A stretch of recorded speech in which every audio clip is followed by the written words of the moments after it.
This match is set for one fall with a 60-minute time limit, and it is for the Ring of Honor Women's Pure Wrestling Championship. Here are the rules. Each wrestler has 3 rope breaks to stop submission holds and pinfalls. After a wrestler exhausts her rope breaks, submission and pin attempts on or under the ropes by the opponent are considered legal. No closed fist punches to the face are permitted. Open-handed slaps or chops to the face are permitted. Punches to the rest of the body are allowed, excluding low blows. The use of a closed fist to the face receives a warning. The second use of a closed fist to the face results in a disqualification.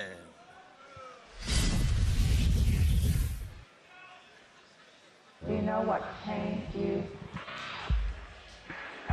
What an immediate impact SDL made in ROH. Now seemingly learning the rules of the pure rules to turn them on their head. Introducing first, the challenger, wrestling in Melbourne, Victoria, Australia, Steph the LANDER. Steph the LANDER, as you can see from the barbed wire gear. It seems like she's dressed for a period match for Cabana. Well, let's throw preconceived notions out the window here, Caprice. Steph the LANDER, who we've seen in pure action, is not afraid to use that closed fist, that one that you get, to reorient the match, to get the match on her terms. She's not afraid to break the ropes early, use those rope breaks early, because honestly, I think it's a great strategy. Why sit in a submission any longer than you have to? Why risk getting pinned? Use them, make sure you have them. There's some sunk cost fallacy in keeping those rope breaks.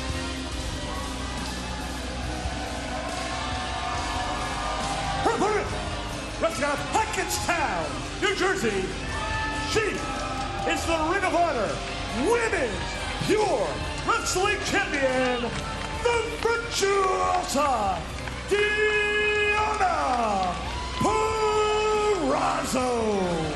Wow, look at her. Yeah, she's adorned, man. Look at this.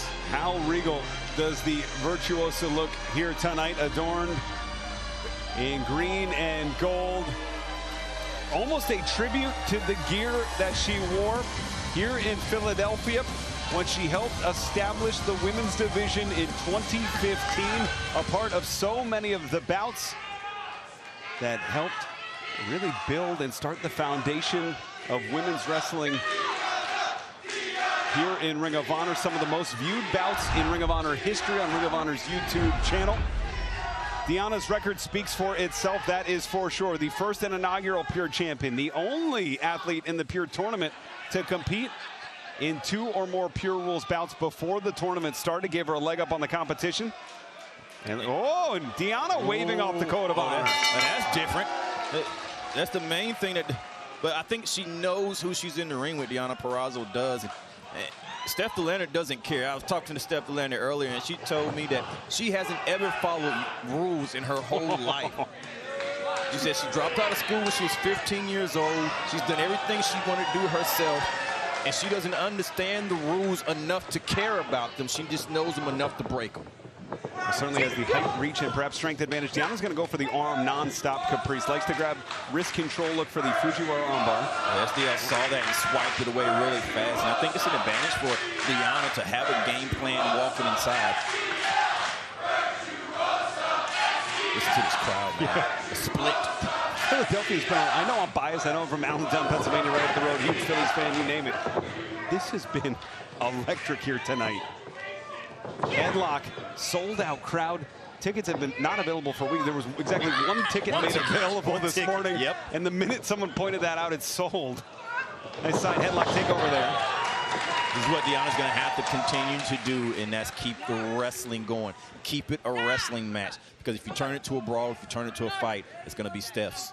And planting the arm, holding it in position. The fingers trapped. And this is a vulnerable position for that elbow. Going to send shockwaves down through the fingertips. It'd be hard to throw a lot of strikes if you can't use your arm. And right now, that's exactly the game plan, wearing it down, hold on. investments. That is rope break number 1 used by Steph the Lander. Look at that. I'm going to say something controversial. Okay.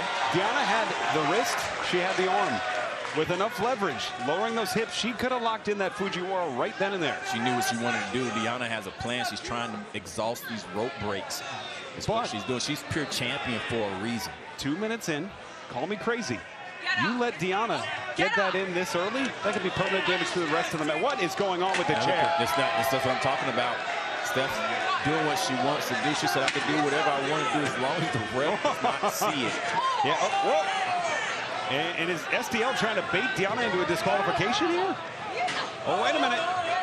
Of course, if we go to the time limit here tonight, our judges, Jerry Lynn, Madison Rain, and Chris Hero. Wait a second. Oh, come on. Oh, she's using it as furniture, so it's not illegal. SDL. And that's more time than I would spend not attacking Deonna Purrazzo. And Deonna Purrazzo is a great athlete, recovers fast, a thinking wrestler. And honestly, somebody that is much like Lee Moriarty. Yes. Much like Katsuyori Shibata, Wheeler Yuta, Daniel Garcia, Nigel McGuinness. These are athletes that are made for the pure rules. And cover 1, 2, and that's why I think it's such a jarring contrast to see an athlete, a powerhouse brawler like SDL, throw her hat in the ring and be successful enough to earn a title shot. Well, she's done it, and she's doing it. However, Deonna Purrazzo has almost become a standard bearer of the women's pure division. You see so many women that are in the pure division trying to duplicate what Deonna does, and I think this may be an advantage for SDL because she's not doing any of that. She's coming in her own way. It's just her own way. It's not the pure rules. And I think as the women have christened their first pure champion, Deonna has brought so much innovation to the division, the style of wrestling, as we're looking for a side Russian leg sweep. Whoa, hold on. That is rope break number 2 used by Steph the Lander. But again, super smart. Big boot. She's running out of rope breaks, but cover 1, 2, that changed the trajectory because again, that side Russian leg sweep, what does that normally lead into, Caprice? It goes right for that Fujiwara armbar, and it's exactly what she was trying to play for. But every chance that Deonna gets, she does something to that arm. And that's all you can do in wrestling. Wrestling is a game of chess. You keep making moves for the move that you want to capitalize on. SDL right now has a shotgun advantage. She's just doing strikes. She doesn't have a game plan set yet. And shot to the midsection again. Deonna keeps trying to get SDL onto the mat, off the ropes. Deonna Purrazzo, big boot there. Staggers SDL, and the pump kick again. It was hard to get. Oh, that was a punch. That was a punch. The only one she gets. Steph the Lander has been issued a warning for the use of a closed fist strike to the face. So I don't hate it. I don't hate that at all. Well, she's exhausted 2 rope breaks, and she's exhausted the only punch that she can use. Deonna Purrazzo has all of her rope breaks still standing, and a punch left if she wants it. I believe, I hear you. Has SDL been locked in that Fujiwara yet? No, she's fighting. I mean, I understand why she's doing it. Yeah. Well, how many opponents that Deonna's put away, which is all of them, have gotten locked in that Fujiwara early in the match? Oh, and it's paid dividends for Deonna. She's preventing it early. Wait a minute, center of the ring this time. That Russian leg sweep, she's holding on. She has it locked in now. Hold that thought. Fujiwara locked in. Steph has 1 rope break left. Now, is she going to use it to get out of this? It would be smart to do, but it's the last one. That's the last one. That is the 3rd and final rope break for Steph the Lander. Defense is the best prevention. However, SDL finds herself walking a thin line now. Caprice, now I'm in your camp. I'm going to flip sides here. No, you can't flip sides. The close fist used, 3 rope breaks used. I bet you're going to tell me you're a Phillies fan now, too. Look at that, up and over. Shot that 1, 2. I was a Phillies fan by birth. Oh, kick to the midsection.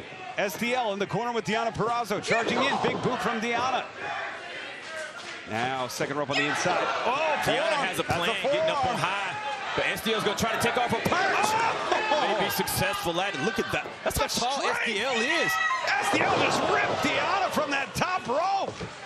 Cover 1, 2. It's a height and strength, man. It's one thing to be tall, one thing to be strong, but you combine the two, you have Steph the Lander. And that's the only reason why she was able to rip Deonna Purrazzo off the top rope without climbing it herself. Well, we are just 6.5 minutes into this bout, Caprice, and it feels like we've lived a lifetime. STL out of rope breaks, cashed in on the closed fist. Now has to be careful because muscle memory indicates that she might go for a punch and not even realize it. Or she might go for a rope break, and I think she's going to find out when she's in that move that it doesn't count anymore. And then the rules are going to be very important to STL. And a great exchange here. DEONNA Purrazzo firing up. Oh, goodness. And shot to the midsection there. STL. DEONNA follows in. See, these strikes are natural for DEONNA because she knows what strikes are legal. Whoa! STL. No one. Oh, almost connects there. Oh, wait a minute. DEONNA charges for STL. Oh, no. Oh, that right hand! That right hand staggers Purrazzo. Purrazzo in trouble. STL plants the chair. That might be enough for Kabadi. We're going to have a new champion. That is rope break number 1 used by DEONNA Purrazzo. That's why you use a rope break, Riccaboni. The first rope break used by our peer champion.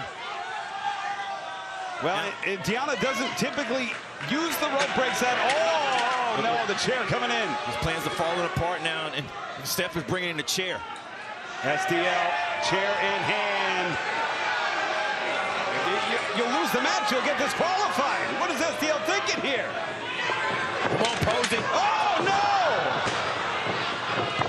And the roll-up, 1, 2. 2 count there. Posey. Oh, DEONNA with the right hand. DEONNA gets STL on a powerbomb.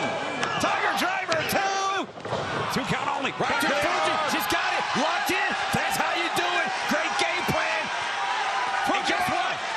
If Steph gets to the ropes, can't outsmart the virtuosa. Fujiwara locked in.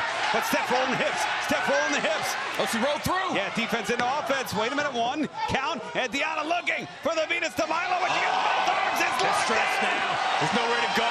Got to tap. Tap with your face. STL in trouble. STL in trouble. That's it. Verbal tap.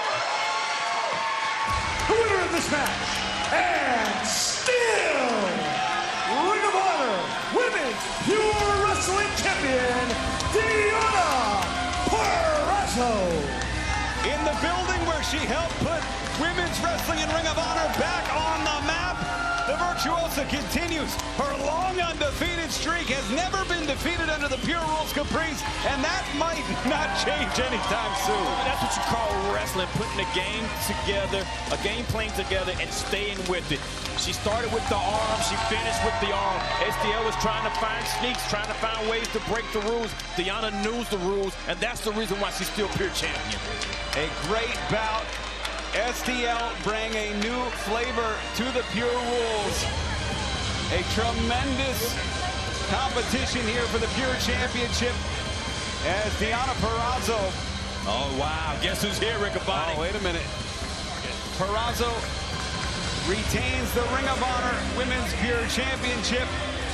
Members of DEONNA Purrazzo's family here tonight to celebrate as Purrazzo retains the Women's Pure Championship. The undefeated streak continues for the virtuosa. And that's what it's all about, family. You know, mine will be in the house tomorrow night in Reading when AEW comes to Reading, Pennsylvania for